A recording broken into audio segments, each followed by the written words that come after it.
नमस्कार, मैं हूं आपके साथ मयंक। देखिए, इस वक्त की बड़ी खबर आ रही है ईरान से, मिडिल ईस्ट से, सोर्सेस से ये खबरें हैं। अमेरिकी फोर्सेस का बड़ा मूवमेंट शुरू हो गया है ईरान के आसपास, और जो खुफिया सूत्रों से खबरें आ रही हैं कि ईरान के आसपास डेल्टा फोर्स पहुंचना शुरू हो गई है। जी हाँ, ये वही डेल्टा फोर्स है जिसने वेनेजुएला में मादुरो को हटाने के लिए एक्शन किया था। अब बताया जा रहा है कि डेल्टा फोर्स के जो सोल्जर्स हैं अमेरिका के, वो ईरान के आसपास पहुंचने शुरू हो गए हैं। और बताया जा रहा है कि 3 बेसेस ऐसे हैं जो अमेरिकन बेसेस हैं मिडिल ईस्ट में ईरान के आसपास। इस पे ये सैनिक मूवमेंट देखा जा रहा है। देखिए, स्पेसिफिकली इंफॉर्मेशन है इन बेसेस के बारे में।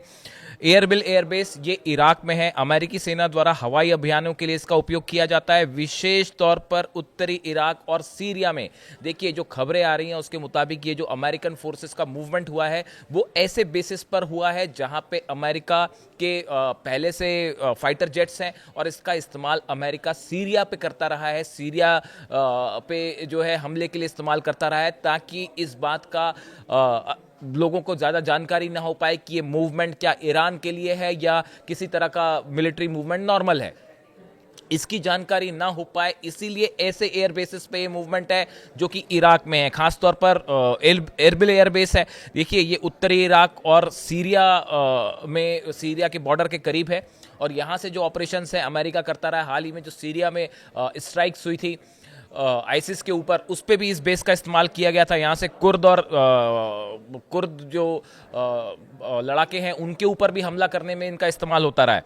देखिए, इसके अलावा जो दूसरा बेस है जिसकी जानकारी आई है वो है अल असद एयरबेस। ये भी इराक में है, और बताया जा रहा है कि ये दोनों एयरबेस पे ऐसी ही जानकारी जो है अल उदीद एयरबेस को लेकर भी है, लेकिन वहाँ पे पहले से चूंकि 100 से ज़्यादा लड़ाकू विमान अमेरिका के हैं, इसलिए उसके बारे में कोई स्पेसिफिक बात नहीं कही जा सकती। लेकिन एयरबिल एयरबेस और अल असद जो हवाई अड्डा है, यहाँ पे बड़ा मूवमेंट देखा जा रहा है अमेरिकन फोर्सेस का। खास तौर पर जो इन्फॉर्मेशन आई है वो कि डेल्टा फोर्स का वहाँ पहुँचना एक कान खड़े करने वाली खबर है। ये वही डेल्टा फोर्स है जिसने मादुरो के खिलाफ ऑपरेशन किया।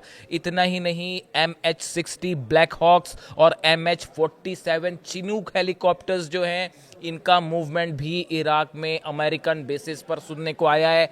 और गौर करने वाली बात है, इन्हीं का इस्तेमाल वेनेजुएला में किया गया था। क्या इसका मतलब ये है कि अब ईरान को लेकर कोई बड़ा एक्शन हो सकता है? देखिए, मैंने आपको अपने पिछले वीडियो में भी बताया था, अभी 2-3 वीडियो पहले ही आपको बताया था कि रशियन के जो सैटेलाइट्स हैं और चाइना के सैटेलाइट्स हैं वो हर उस एयरबेस को फॉलो कर रहे हैं जहां पे अमेरिकन फाइटर जेट्स हैं या अमेरिकन सोल्जर्स हैं, और वहां पे किसी भी तरह की जो मूवमेंट है उसकी जानकारी जो है वो सामने आ रही है और उस पर नजर रख रहे हैं। अब खबरें ये हैं कि इराक के एयर बेसिस पर बड़ा मूवमेंट है जिसका इस्तेमाल ईरान पर हमले के लिए भी हो सकता है, ऐसा बड़े सारे सुरक्षा एक्सपर्ट मानते हैं। अब देखिए, आप इसके साथ 3 खबरों को जोड़कर देखिए। पहली खबर, हाल ही में ईरान ने जो 2 बैलिस्टिक मिसाइल अपने टेस्ट किए वो इराक की सीमा पर किए। अब बड़ा सवाल ये है कि इराक की क्या ये सिर्फ कोइंसिडेंस था? ये बिल्कुल संयोग नहीं है, कोइंसिडेंस नहीं है। ईरान के पास ऑलरेडी ये सूचनाएं पहुंचना शुरू हो गई है कि अमेरिकी फोर्सेस का मूवमेंट हो रहा है आसपास के एयर बेसिस में जो कि मिडिल ईस्ट में है। इस लिहाज से ईरान ने अपनी तैयारी शुरू कर दी। यही वजह थी, बताया जा रहा है कि ईरान ने अपनी जो 2 बैलिस्टिक मिसाइल टेस्ट की अब से 3 दिन पहले, वो इराक की सीमा पे की गई। ये एक संदेश देने की कोशिश थी अमेरिका को, और ईरान की तरफ से बड़े कमांडर्स ने ये बयान दिए कि अगर किसी भी तरह का मिसाइल अटैक होता है या किसी तरह का हमला करने की कोशिश की जाती है तो ईरान अपनी मिसाइल से जवाब देगा, और यही वजह थी ईरान ने इराक के बॉर्डर पे अपना मिसाइल टेस्ट किया। दूसरी बड़ी बात देखिए, ईरान की जो सेना के प्रमुख है मेजर जनरल हातमी, उनकी तरफ से ये बयान आया है कि इस बार ईरान इंतज़ार नहीं करेगा दुश्मन के हमले का, बल्कि प्रीएम्प्टिव स्ट्राइक करेगा। यानी अगर ईरान को ये लगता है कि खतरा है तो वो सामने वाला देश हमला करे उसके पहले ईरान हमला कर देगा। ये उनकी तरफ से बयान आया है। इस बयान की आप टाइमिंग देखिए। इसके अलावा अली खामनेई साहब की तरफ से जो लेटेस्ट बयान है उस पर उन्होंने ये कहा कि मिडिल ईस्ट से अमेरिका को बाहर करना बेहद ज़रूरी है। जब तक बाहर नहीं किया जाएगा तब तक यहाँ शांति नहीं हो सकती। और उन्होंने अपील की रशिया से, चाइना से और मिडिल ईस्ट की कंट्रीज से कि मिल के अमेरिका का मुकाबला कीजिए। ये जो बयान है ये इंडिकेशन दे रहे हैं इस तरह का कि ईरान के पास भी ये जानकारी है कि एक बड़ा मिलिट्री मूवमेंट हो रहा है ईरान के आसपास। और देखिए जिस तरह से ईरान में प्रदर्शन हो रहे हैं, अभी कई जगह से खबरें आई, कई शहरों से खबर है कि लोग सड़कों पर हैं। और लगातार ईरान की तरफ से ये कहा गया कि ईरान में ये हिंसा फैलाने का काम, असंतोष फैलाने का काम इजराइल की तरफ से, अमेरिका की तरफ से हो रहा है और बड़ी फंडिंग हो रही है। बड़े सारे सुरक्षा एक्सपर्ट ये मानते हैं कि ईरान के इन हालात का फायदा उठाकर इसी प्रदर्शन के बीच बड़ी स्ट्राइक हो सकती है, ईरान के ऊपर हमला किया जा सकता है। और शायद इसी बात का इंतजार हो रहा है कि प्रदर्शन अपने पीक पर पहुंचे, उसी दौरान हमला कर दिया जाए। ये जानकारी ईरान के पास भी है। इसी वजह से जो खास तौर पर इराक और ईरान का बॉर्डर है, इस पर ईरान ने अपनी सबसे घातक मिसाइल्स तैनात कर दी हैं।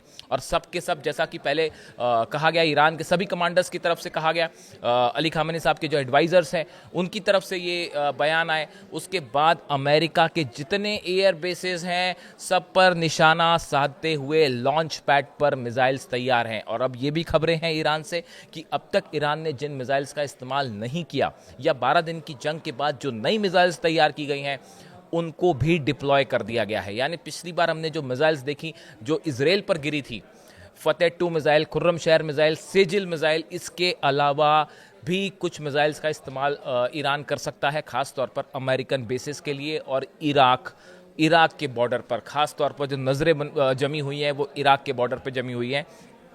फिलहाल B-2 बॉम्बर्स के मूवमेंट की कोई जानकारी नहीं है।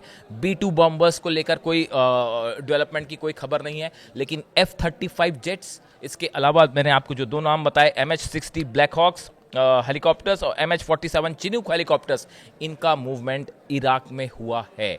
और इस बात को लेकर ज़बरदस्त अलर्ट ईरान में, ईरान की सेना IRGC पूरी तरह से तैयार है। बॉर्डर्स पर देखिए कुछ दिनों पहले इस तरह की खबर थी कि रूस की तरफ से ये इंडिकेशन आया ईरान के लिए कि आप फॉरेन डिफेंस सिस्टम अपना तैनात कर दीजिए। जिस तरह से खबरें हैं कि S-400 ईरान को दिया जा चुका है, जिसकी कोई घोषणा नहीं हुई है, ऐलान नहीं हुआ है, लेकिन वो भी तैनात कर दिया गया है। अभी करीब 7-8 दिन पहले ईरान ने बड़ा मिसाइल मूवमेंट किया और अपनी काफ़ी सारी मिसाइल्स का टेस्ट हुआ, जिसके बाद इजराइल की तरफ से ये अंदेशा जताया गया था कि कहीं ईरान हमला ना कर दे। बताया जाता है कि ये बड़ा जो मिसाइल मूवमेंट है, डिफेंस मिसाइल मूवमेंट है, वो इस बात को ध्यान में रख के किया गया था कि जल्द ही ईरान पर हमला हो सकता है अमेरिका की तरफ से।